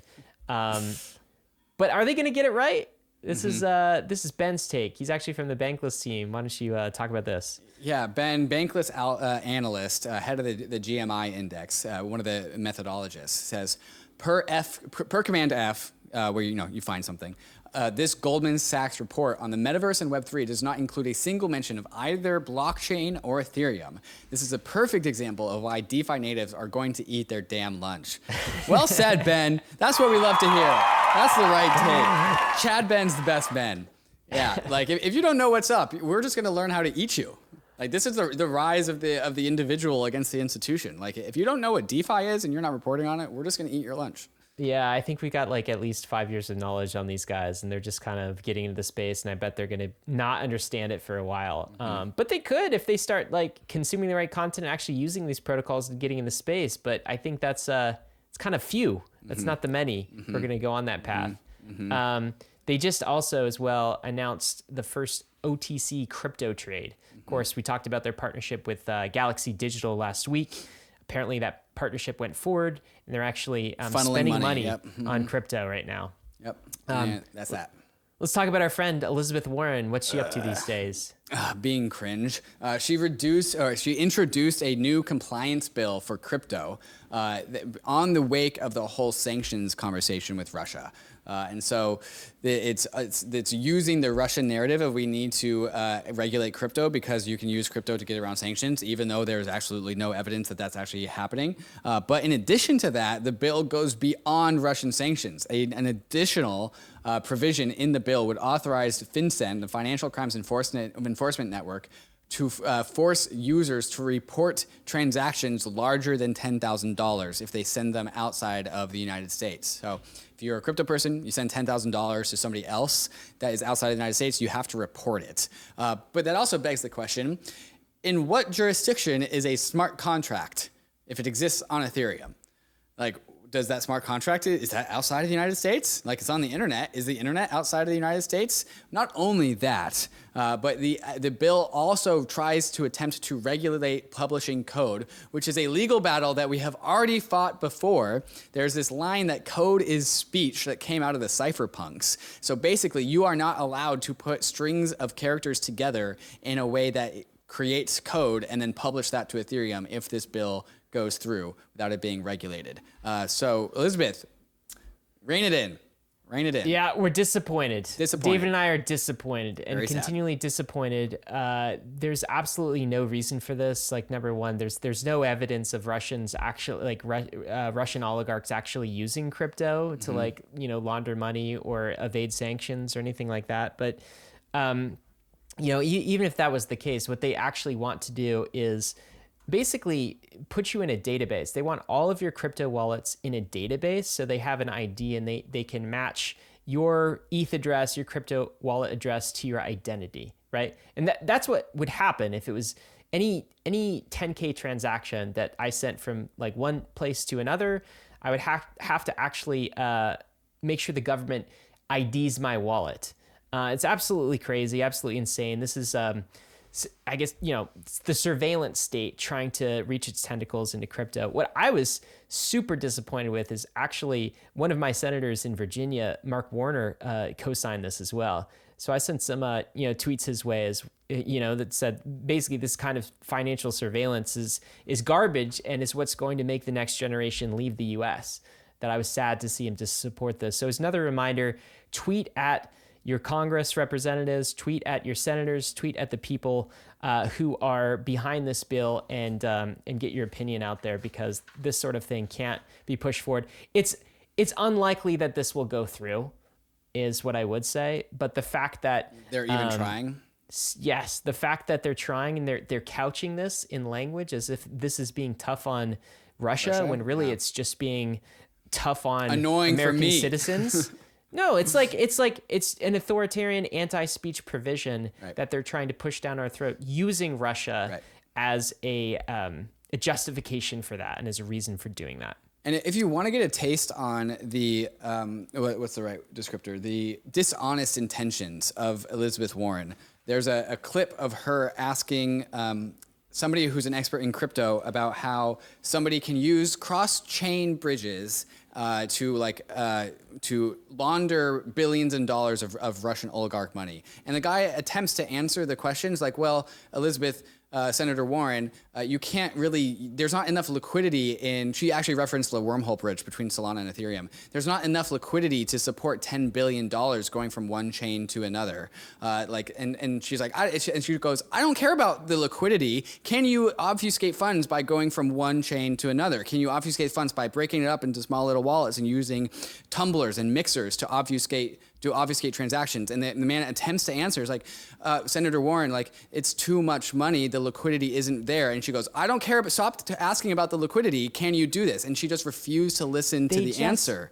David, okay. So what I feel like is nation states and people like politicians like Elizabeth Warren, they feel like because everything's digital that they should have a license to see it all. This is like, imagine if she put forward a bill that said basically, if you keep any valuables, I need to know the physical locations of all your vaults. So you have gold bars in your home, you have jewelry, like you have any gold. Which room? Which room is it in? Which room in your house, the actual location. We need an identification system for your physical vaults, right? If she proposed something like that, that's essentially what she's proposing here. But because it's digital, they think they have a right to inspect all of this and to have everything registered with the state. And it's absolutely ludicrous to me. And if this kind of thing goes forward in the US, crypto will be fine over the long run, but the US will get left behind. Right. And that's my big concern here. It's like there's like that gif of like this sword coming down and like hitting the thing, and the sword just shatters. Like that's what's gonna happen if you keep on trying to swing the sword at crypto. Absolutely. Well, let's keep moving. So FIFA World Cup, Crypto.com is a sponsor of this. It's like crypto is taking all the sports it can. Yeah. What's going on? No, that's about it. Yeah. Crypto.com, in addition to Crypto.com Arena, is now a FIFA World Cup sponsor for an undisclosed sum. Wow, crypto's getting everywhere. Guys, we'll be right back with the takes of the week. But before we do, we want to thank the sponsors that made this episode possible. Bankless is proud to be sponsored by Uniswap. Uniswap is a new paradigm in asset exchange infrastructure. Instead of a cumbersome order book system where trades are matched with other humans, Uniswap is an autonomous piece of software on Ethereum that lets you trade any token at the current market price. No human counterparties or centralized intermediaries, just autonomous code on Ethereum. Input the token you want to sell and receive the token you want to buy. The Uniswap Grants program is accepting applications for grants. Do you have something of value that you think you want to contribute to the Uniswap ecosystem? No matter how big or small your idea is, you can apply for a unique grant at uniswapgrant.org and help steer Uniswap in the direction that you think it should go. Thank you, Uniswap, for sponsoring Bankless. The Layer 2 era is upon us. Ethereum's Layer 2 ecosystem is growing every day, and we need L2 bridges to be fast and efficient in order to live a Layer 2 life. A cross is the fastest and cheapest and most secure cross-chain bridge. With a cross, you don't have to worry about the long wait times or high fees to get your assets back to the Layer 1. Assets are bridged and available for use almost instantaneously. Across's bridges are powered by UMA's optimistic oracle to securely transfer tokens from layer 2 back to Ethereum. Across is critical ecosystem infrastructure, and ownership is being handed over to the community. You can be a part of this story of Across by joining the Discord and becoming a co-founder and helping to design the fair launch of Across. If you want to bridge your assets quickly and securely, go to across.to to bridge your assets between ETH, Optimism, Arbitrum, or Boba networks. So, you've got some money, but how are you gonna use it? You want to spend. You, me, shopping, now, bro. When you know you should be saving. You'll never buy a house at this rate. But what if you could spend and save at the same time? For the enlightened kind, with inquiring minds, a new world awaits. Set yourself free with completely flexible self-repaying loan technology. Supported on desktop and mobile. Seize the power of Alchemix, allowing you to spend and save at the same time. Leverage your wealth without risk of liquidation. Take out a loan that repays itself. By using yield from your deposit to pay off your balance, your only debt is time. What was once inconceivable is now within your grasp. You're winning some.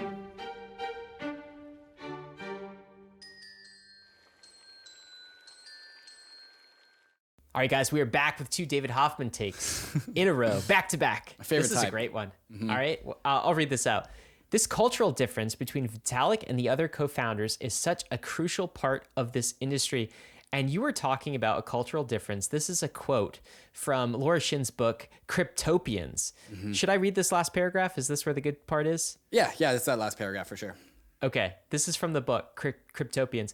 As Ethereum's promise became apparent, people jockeyed for positions. Charles Hoskinson, Yep. right, from now Cardano, who had lobbied to be CEO. Do people know that? He lobbied to be CEO in early Ethereum. Yep. Anyway, he casually asked Gavin over a Wood. game of chess to be his chief technology officer, CTO. Gavin, who on Wednesday sent the first Ether transaction from his laptop to Charles, asked Vitalik if that was cool. Vitalik, being less interested in a title or in ordering people around than in conducting research or learning Chinese, said sure and gave himself the title C3PO. We got a CTO, we got a CEO, and he wants to be C3PO.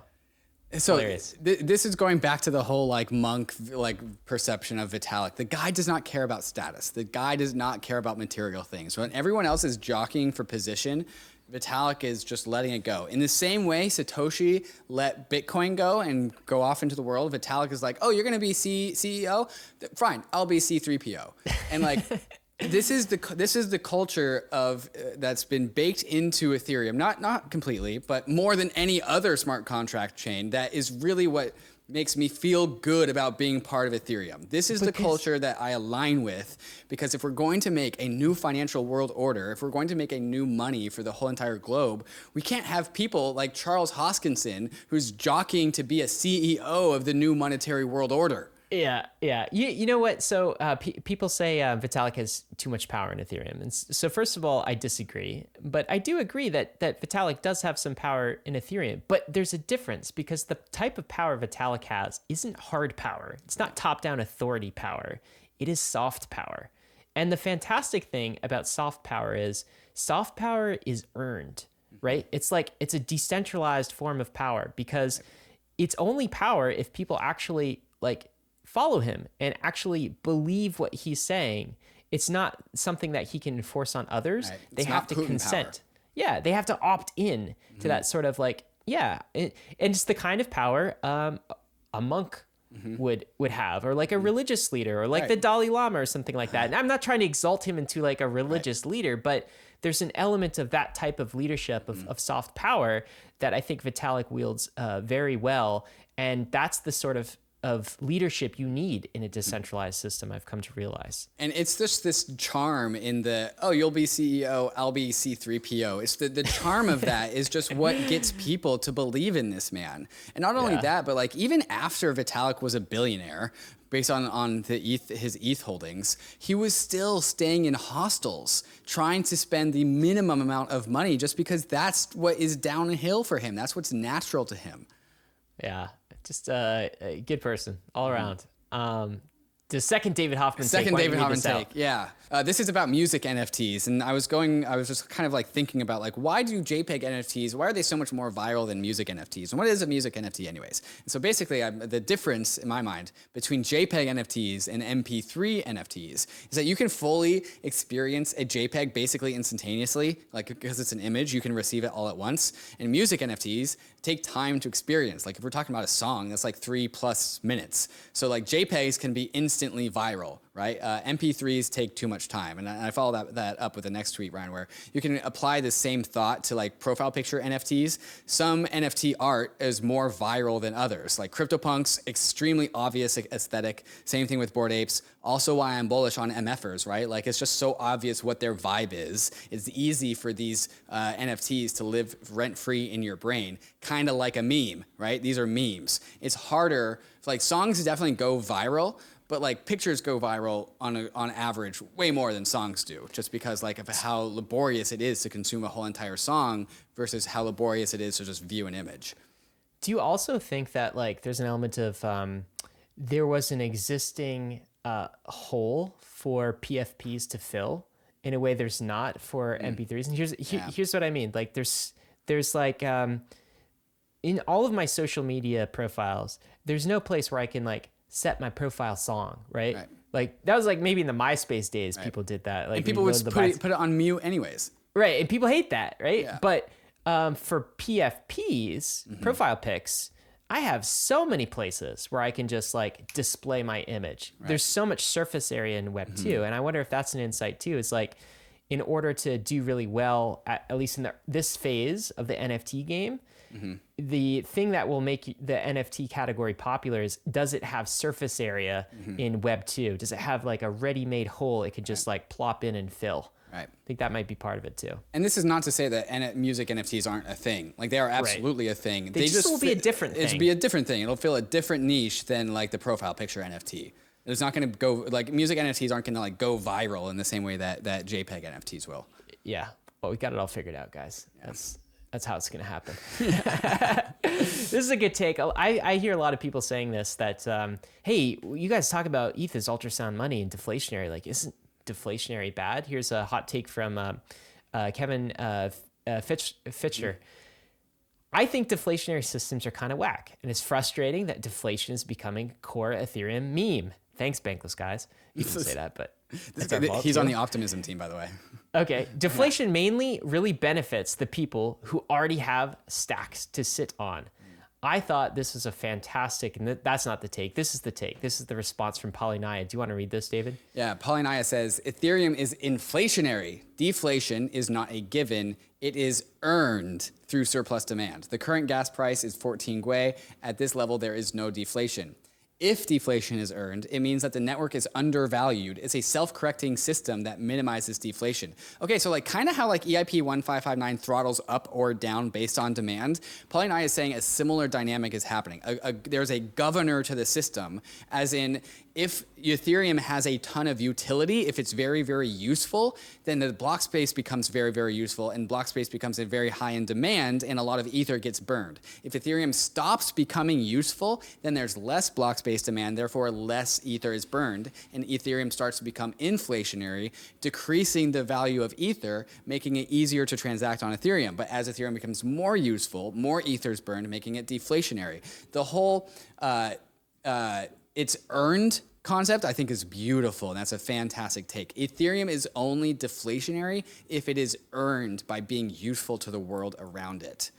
So the answer, if someone asks you, like, isn't a deflationary system like Ethereum bad? The answer is Ethereum is inflationary.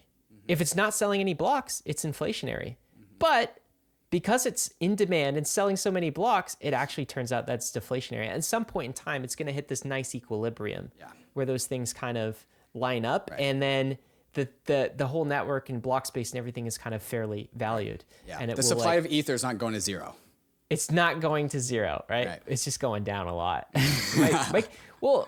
Justin Drake, so we were talking ultrasound money case, like 100 million or so, right? Like under 100 million, right? Like that's probably the long-term projection. I bet the equilibrium of ETH supply is like somewhere between like 85 and 100 million over the very long term, like 50 plus years.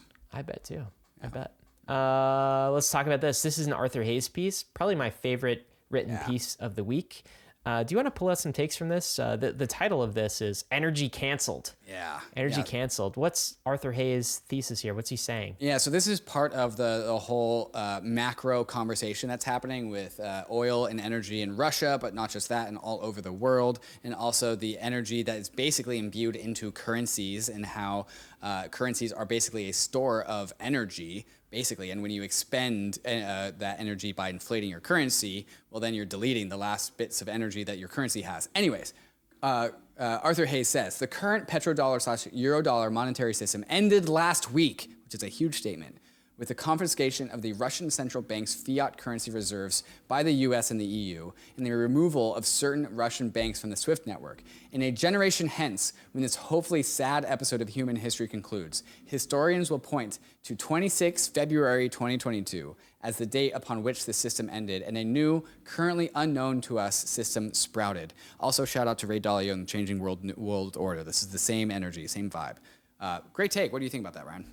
Yeah, I mean, he goes on. I mean, we've been saying that basically too. Is like this kind of could mark the end of U.S. dollar monetary supremacy, right, as being the reserve currency. But he says what's going to happen is energy will cost more, food will cost more as a result of the sanctions, and everyone's going to increase their military spending. Will further crowd out the civilian economy. And I said because of the sanctions. I mean, it's. Why were the sanctions put in place? Because Putin decided to go invade Ukraine, right? Like ultimately that's like the root cause. That's like the reason why in this case. But I do think it's going to cost the US. This is going to accelerate the paradigm shift that we were talking about earlier and that Ray Dalio, talks about in his book, to a new world order. Arthur's thesis in this article is basically we'll have to go back to commodity money.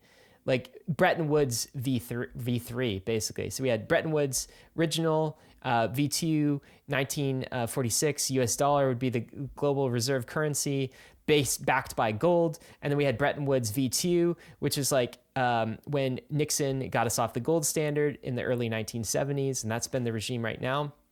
Bretton Woods V3 is something new, something different. Nation states will have to kind of go back to commodity-backed money. And Arthur's thesis is actually the nation state money, just because of its history, will probably be gold. So he actually ends this article being like, I'm bullish on gold, but I'm also super bullish and even more bullish on crypto. And for him, it's specifically Bitcoin, but I would also like lump Ether in that category and say like more bullish on Ether than Bitcoin, but those are words in Arthur's mouth.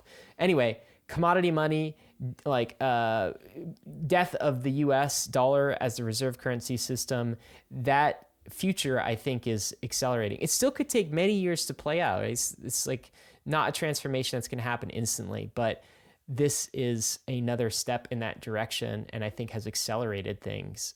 Sanctions, the war, like conflict in Ukraine, and the global world response to that. I think one other piece that I maybe want to mention is he puts you in the shoes of China. And he says China is probably thinking deep and hard about the value of inside money claims in its FX reserves now that the G7 just seized Russia's, right? So he's saying, like, are nation states going to store up their reserve currencies in the dollar with this kind of global distrust? Not if the US can seize them. Yeah, after watching the US just rugging in the entire country of Russia, China's like, well, I don't want to get rugged. For sure. So it's going to be an interesting decade for sure. And like, I think this is just accelerating the regime change. Yeah, Ryan, when we have our closing statements at the end of the podcast, crypto is risky, DeFi is risky.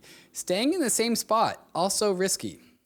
Also for risky. Sure. You don't want to be caught in the same spot during a paradigm shift. Yeah. Donald Glover, he's not getting caught in the same spot. What's his take here? No, Donald Glover gets it. So he says, this is a quote about NFTs. NFTs are gonna be a thing, but not in the way that people think they're going to be a thing. Like, it'll be way easier to not fake things online, and it's going to affect a lot of other stuff in a way that people won't understand for like another 5 years.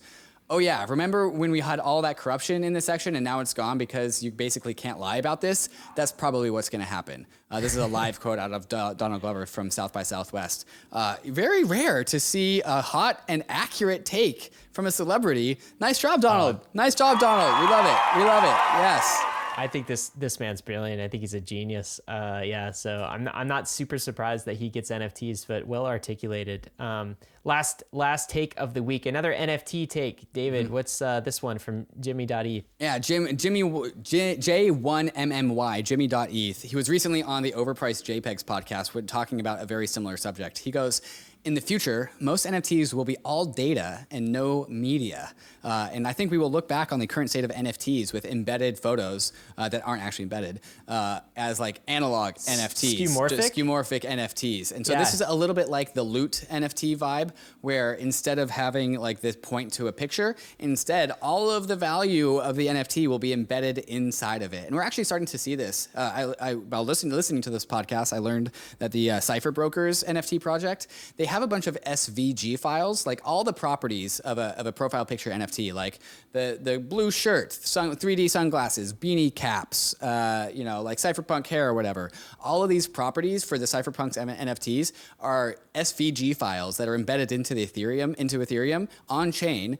And then what the project does is that it just takes all the different permutations and it layers on all the SVG files. And so every single thing about the NFT is on chain. And so completely trustless, completely decentralized, completely cypherpunk, super bullish on that whole entire concept.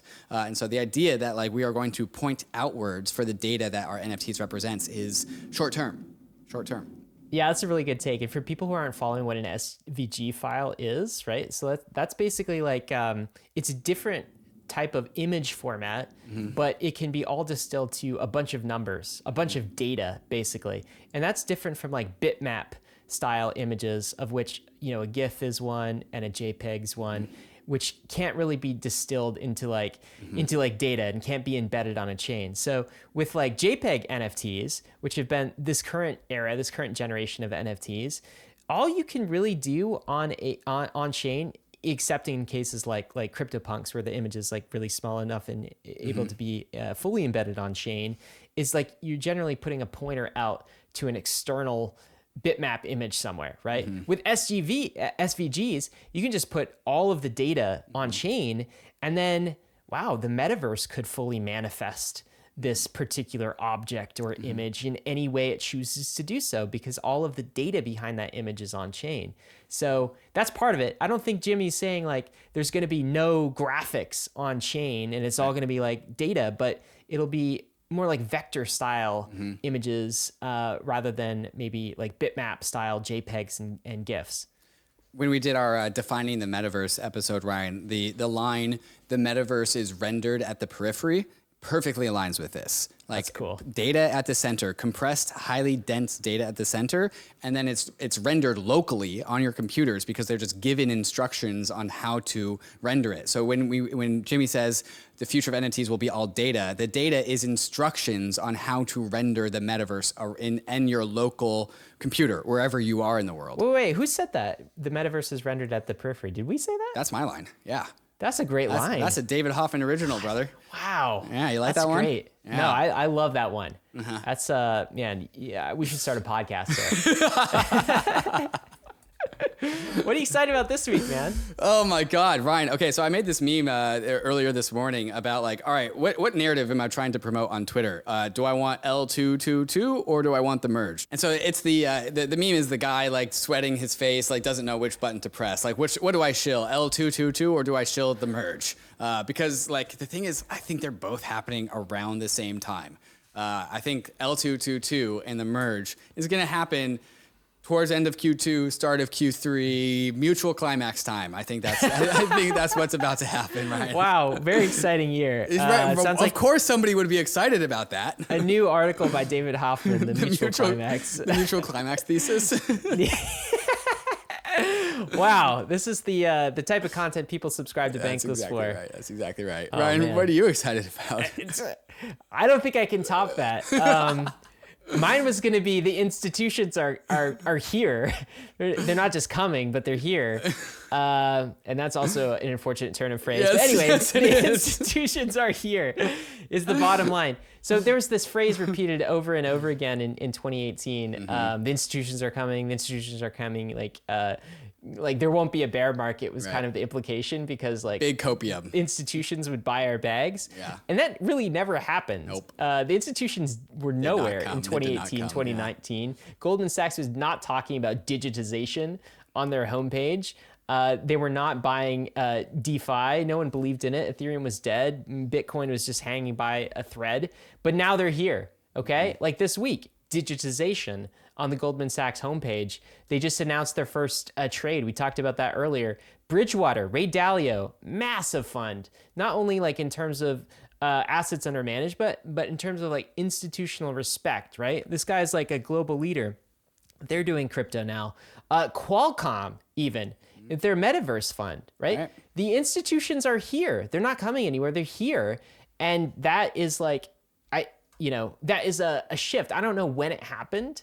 It feels like I kind of thought in the days of 2019, when I somewhat thought that meme could be true, that there would be like a big announcement and somebody would be like, "Yep, we're here now, guys." Well, it's actually just happened without people knowing about it. And it's like happening on a week by week basis. But they are quite obviously here. And what I think that means, David, is we kind of won. Yeah. Right? Crypto's not going anywhere at this point in time. The world's biggest institutions are behind it. That means nation states will eventually fall in line Because of lobbying. Yep. And it'll be a slow trickle at times. Sometimes it'll feel like a stampede, but the institutions are already here. And I feel like I've just realized that maybe in the last week or two. It's not as cool as yours, okay? But it's what I had. Hey, the institutions are here for the mutual climax. That's right. Okay, that's the dirtiest we are ever gonna get. All right, meme of the week, guys. What are we looking at here, David? Yeah, this is sorry for the podcast listeners. This one's not going to translate very well, but we're going to watch a short video of two high schoolers in a lunchroom having a breakdance competition. So we have a guy who's decently good at breakdancing. Yeah, I'll give him a soft 5 out of 10. Going up against like a kind of a white, skinny, nerdy kid who you wouldn't expect to be good at breakdancing, but he absolutely kills it. And then the caption is 3 months later, he created Ethereum. That's amazing. Yeah, look, I just feel the vibes of this video. I don't know exactly why I like it, but there's something about it, right? Vitalik Buterin surprising everyone. That's what that meme's about too. More or All less, right, guys. I think that's it. None of this has been financial advice. It never is. ETH is risky. So is DeFi. So is Bitcoin. You could definitely lose what you put in, but we are headed west. This is the frontier. It's not for everyone, but we're glad you're with us on the Bankless journey. Thanks a lot. Hey, we hope you enjoyed the video. If you did, head over to Bankless HQ right now to develop your crypto investing skills and learn how to free yourself from banks and gain your financial independence. We recommend joining our daily newsletter, podcast, and community as a Bankless Premium subscriber to get the most out of your Bankless experience. You'll get access to our market analysis, our alpha leaks, and exclusive content, and even the Bankless token for airdrops, raffles, and unlocks. If you're interested in crypto, the Bankless community is where you want to be. Click the link in the description to become a Bankless Premium subscriber today. Also, don't forget to subscribe to the channel for in-depth interviews with industry leaders, Ask Me Anythings, and weekly roll-ups where we summarize the week in crypto and other fantastic content. Thanks everyone for watching and being on the journey as we build out the Bankless Nation.